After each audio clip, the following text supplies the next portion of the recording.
So this week I read The Victory Garden by Rhys Bowen, and now we're going to talk about it. So this book is set in England during World War I, and the premise is that Emily is just about to turn 21. Her parents do not want her volunteering or helping out in the war effort in any way because her brother was killed in the first few weeks of the war, and they are very overprotective of her now, and they don't want her anywhere that she might get hurt.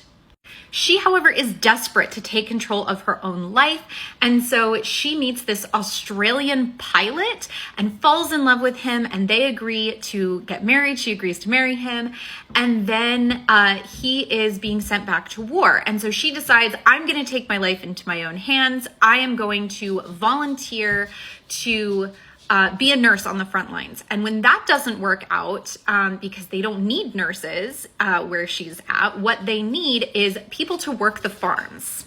So she signs on to become trained as a farmer and gardener, and so she becomes a land girl. As a land girl, she is put up in this little cottage where she finds a book about herbs and remedies to help people, and it's medicinal and it's magic, and she's kind of excited and she feels like this is her destiny to have found this book. But it's also a little bit scary because all of the villagers are telling these stories about the witch who used to live in the cottage and the witch who, was tried for murder and things like that. And so she's also like a little bit nervous about the myths surrounding this cottage that she's now living in. So then she gets news that her Australian pilot fiance has passed away, saving a village full of people. Then she finds out that she's pregnant with his child, and because they never got married, this is like big bad in her family, who are very well-to-do family. She decides to take on the role of a war widow. Since there are so many at this time, no one's going to notice one more, right? Well, in a village this small, it's real hard to keep any secrets for long. I really enjoyed this book. I'm going to give it 3 stars because it was a light, fluffy read. It is what I would consider sort of a Hallmark movie type of book. While it is set during World War I and there is a lot of death and grief as a backdrop to it, none of it is up in your face and you're not faced with the gritty reality of any of it. It's very much like things take place off screen.